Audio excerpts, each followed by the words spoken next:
paz do Senhor, igreja. Estamos aqui mais uma vez para a nossa aula da EBD. Hoje, em especial, nós iremos conversar sobre Hebreus, o finalzinho do capítulo 4 e o capítulo 5 até o versículo 10. Peço que os irmãos abram as Bíblias de vocês. Nós vamos estar lendo do capítulo 4 a partir do versículo 14. Nesses versículos, nós vamos trabalhar, vamos conversar mais profundamente sobre o significado do sacerdócio de Cristo.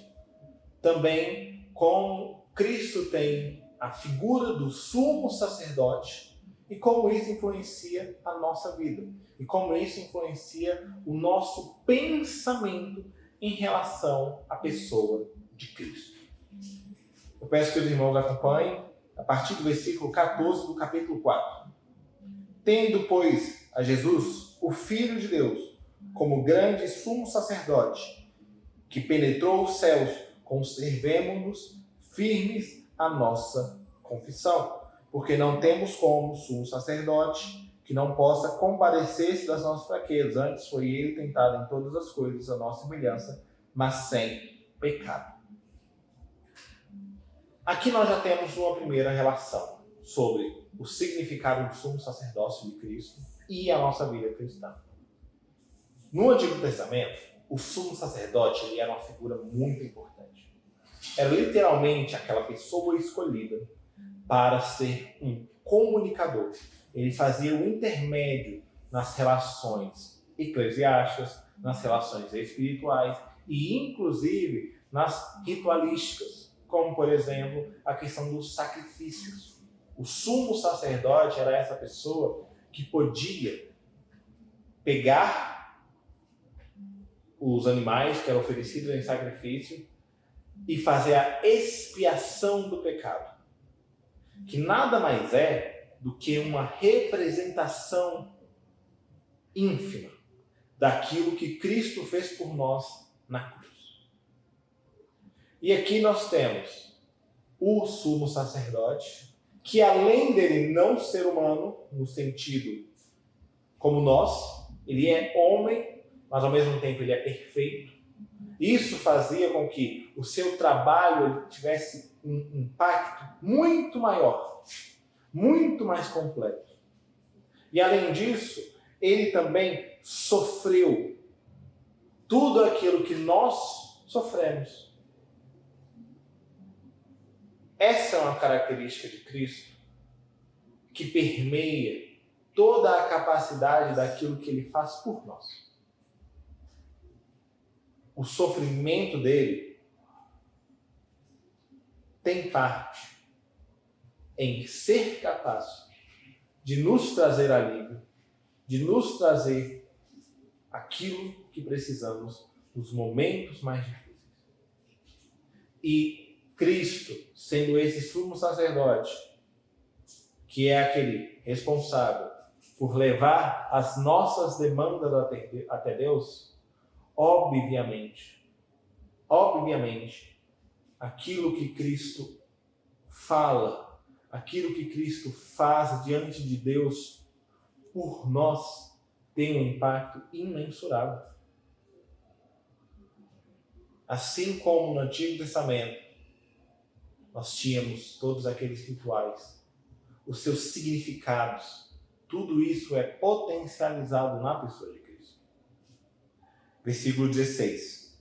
Acheguemo-nos, portanto, confiantemente, junto ao trono da graça, a fim de recebermos misericórdia e achar graça para socorro em ocasião oportuna.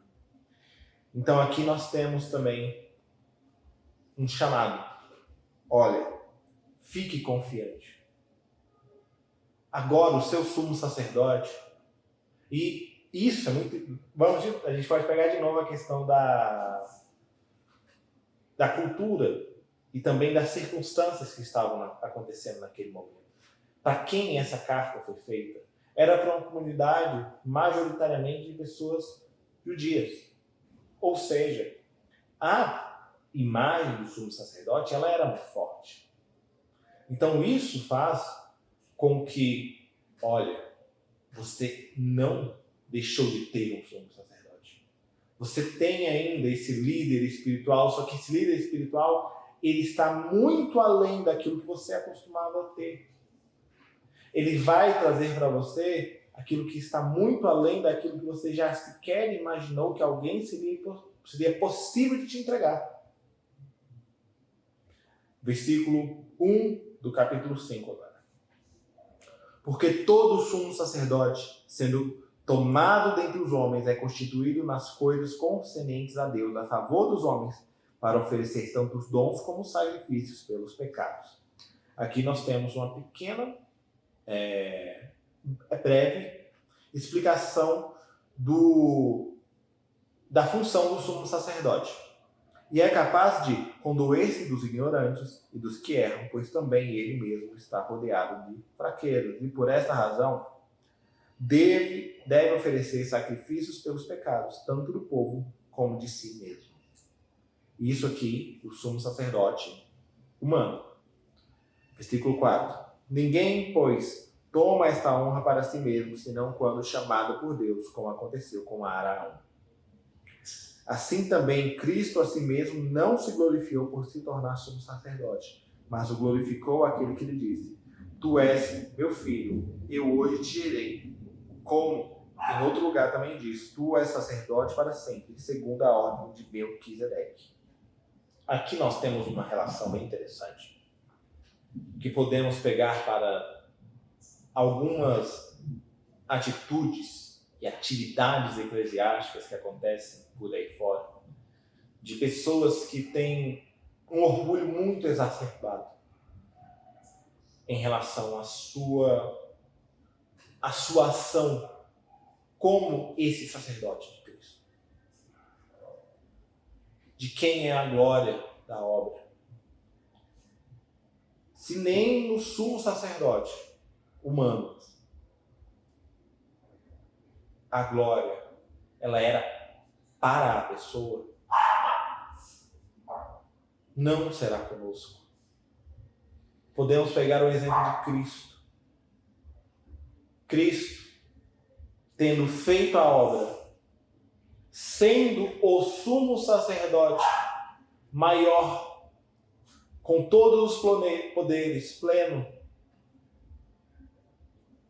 nos seus trabalhos, nas suas missões, nos seus ofícios, nas suas obras, ele deixa bem claro que aquele a quem é a glória desta missão não é a pessoa, mas sim Deus.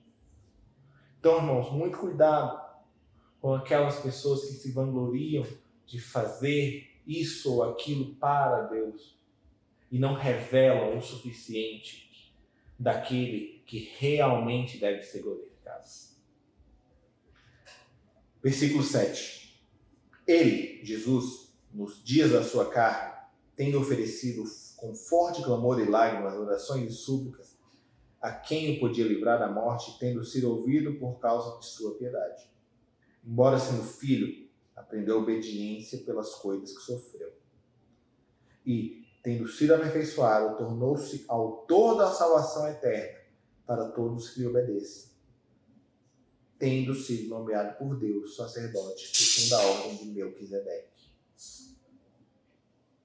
Vamos agora dar uma ênfase no versículo 8. Embora sendo filho, aprendeu a obediência pelas coisas que sofreu. Cristo aprendeu no sofrimento.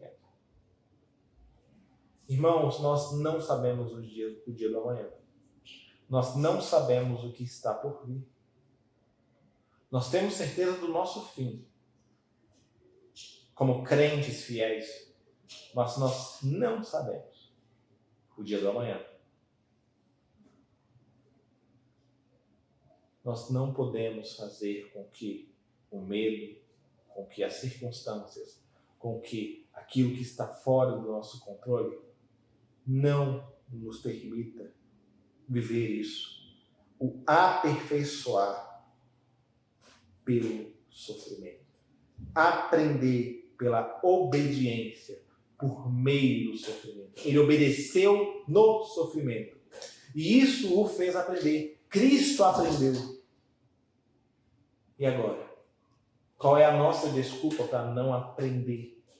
Se o nosso mestre, se o nosso sumo sacerdote, se o nosso salvador, ele aprende por meio do sofrimento.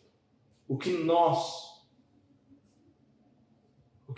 temos a dizer quando o sofrimento vem à nossa porta?